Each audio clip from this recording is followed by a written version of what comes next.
When it comes to music, countless artists have defined generations and even become icons of their time. One standout example is the Swedish group ABBA. Their songs still resonate with listeners and continue to trend, perhaps even more so in the future. Much of their lasting success can be credited to one of the band's key figures, Benny Andersson.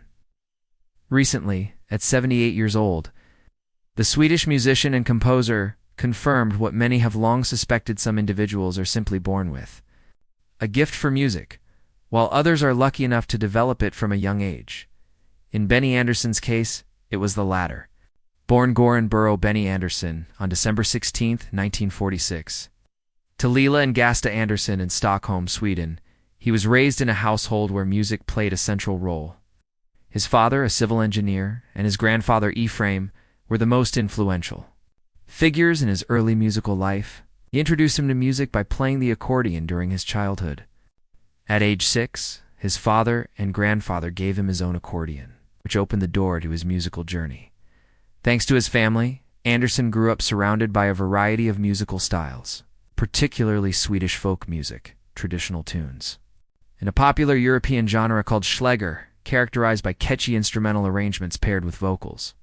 Like many of his peers, young Andersson couldn't escape the influence of Elvis Presley, whose hit Jailhouse Rock became one of the first records he owned. Another early favorite was Italian singer Caterina Valenti's Du bist Musik. This early and broad exposure to music helped shape his creative foundation. By the age of 10, he was gifted a piano and taught himself how to play. Music quickly became Andersson's greatest passion, so much so that he left school at 15 to follow a career in it. Began performing at youth clubs, where he met his first girlfriend, Christina Granville. Together, they joined a band called Elvaret Spelsman Slaganame that played on their use of electric instruments. True to its name, the band's focus was largely instrumental.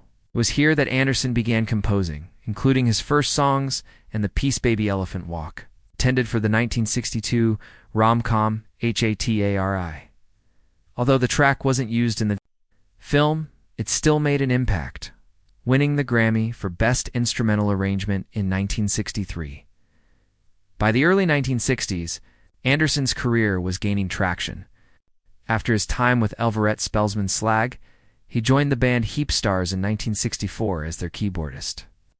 Just a year later, they found commercial success with the release of Cadillac, establishing themselves as one of the top Swedish pop bands of the era. Andersson wasn't just the group's keyboardist, he was also its heart and soul, as well as a teen idol. Although Heapstars initially rose to fame by performing covers, Andersson's talent soon led them to create original music. His songwriting gave the band a string of hits, including No Response, Wedding, Sunny Girl, and Consolation, all of which became radio favorites. But while Andersson was already well known, he had no idea that global superstardom was just around the corner. It all began with a chance encounter with Bjorn Ulvaeus. They met in June 1966 while Andersson was touring with the Heapstars. From that moment on, the two had an instant connection and began writing songs together. Their first collaboration, Isn't It Easy to Say, was recorded by the Heapstars, and their partnership would only grow stronger over time. A significant chapter in Andersson's career came through working with celebrated Swedish singer and songwriter Lasse Berghagen. The pair wrote several songs together, including Hej Clown, which was entered into the 1969 Melody Festival's Sweden's National Eurovision Song Contest selection. The song finished in second place. This collaboration also led Andersson to meet vocalist Annifrid Lyngstedt. The chemistry between them was immediate, and they quickly became a couple. At the same time, Ulvaeus began dating Agnetha Falskog. The four musicians, bonded by love and music, soon formed a close partnership, with Andersson and Ulvaeus's songwriting chemistry and the talents of their partners. The group began creating songs that showcased the women's vocals, drawing influence from acts like Sweet Middle of the Road and Blue Mink. They developed a distinct sound. One early success was Luva 60, performed by Britta Borg and Spellman, which was recorded by the Heapstars. Andersson's credibility as a composer was further solidified when H.E.J. Clown, his collaboration with Berghagen, placed second at the Melody Festival, now firmly established as a foursome. Andersson, Ulvaeus Lyngstad, and Falskog rose to international prominence with their song, Waterloo, which won the Eurovision Song Contest for Sweden in April 1974. The track became a massive hit. And over the next 8 years, Andersson and Ulvaeus continued to craft songs together. As ABBA, they released 8 full-length studio albums, achieving massive international fame and topping charts around the world with hit after hit. Although ABBA unofficially disbanded in December 1982, interest in the group surged once more, especially with the success of a musical based on their songs, which later inspired a film adaptation.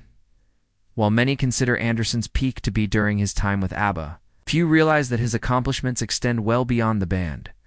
He continued collaborating with Ulvaeus, this time shifting focus to film and stage musicals. Their first major theatrical work was Chess in 1984.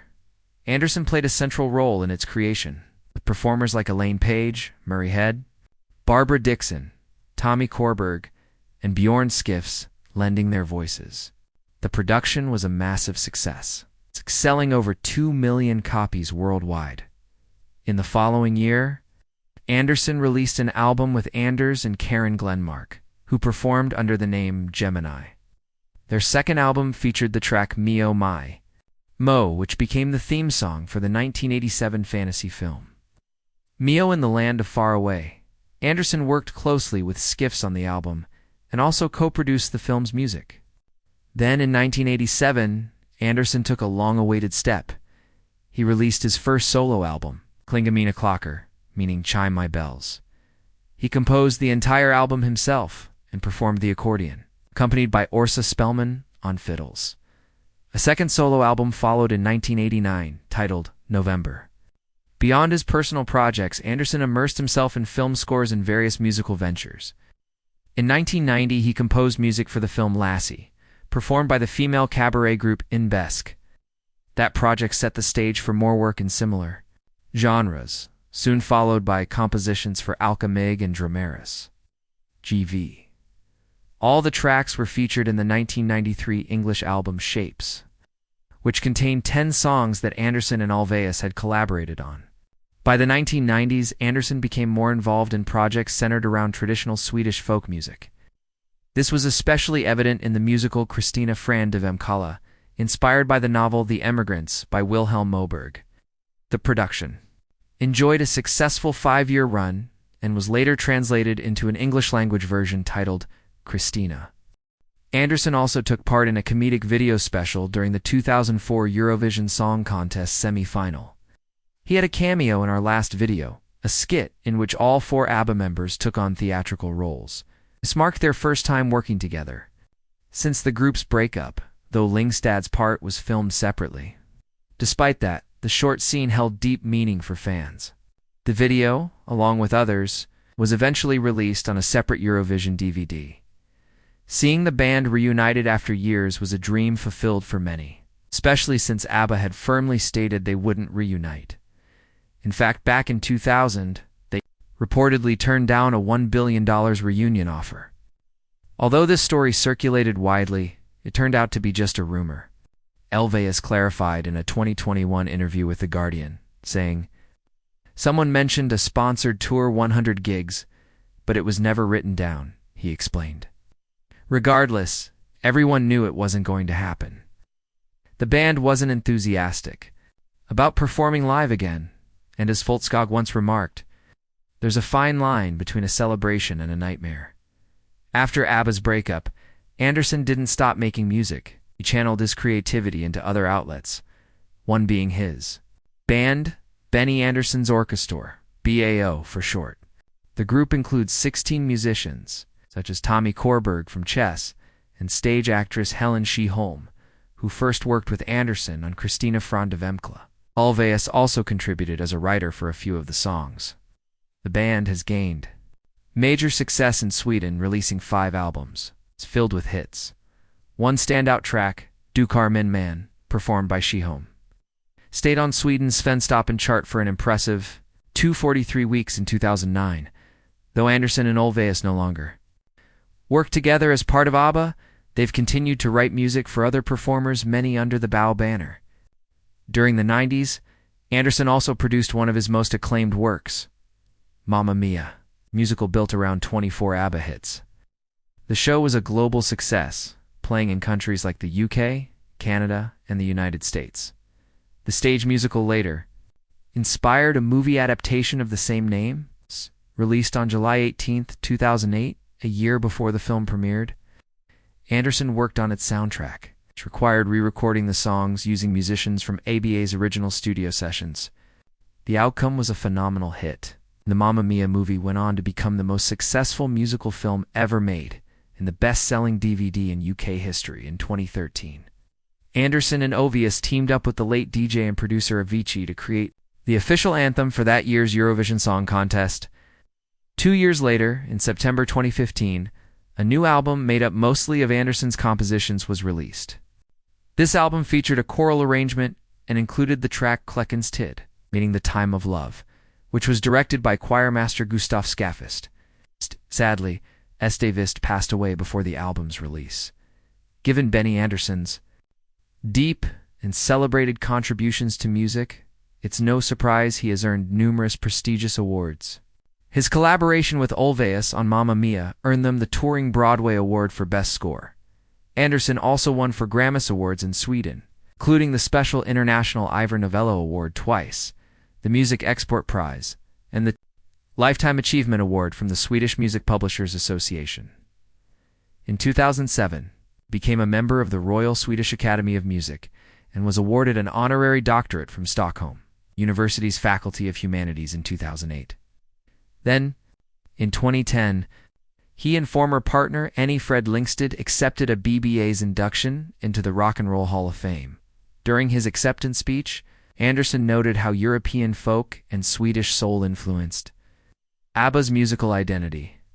On March 21, 2024, Andersson and the rest of ABBA were honored once more at this time as Commander, first-class recipients of the Royal Order of Vasa by King Carl XVI Gustaf of Sweden. This recognition marked the first time in almost 50 years that Swedish citizens were awarded the country's highest royal honors. Benny Andersson's net worth is estimated at around $230 million. Publicly, he's been married twice. Before those marriages, he was engaged to Christina Granville, with whom he had 2 children, Peter and Helen. Following their breakup, Granville was given full custody since Andersson was busy at the time with the Hepstars. He later began a relationship with ABBA member Annie Fred Lyngstad in 1969, which lasted 11 years. They eventually separated in 1980. Their divorce was finalized a year later.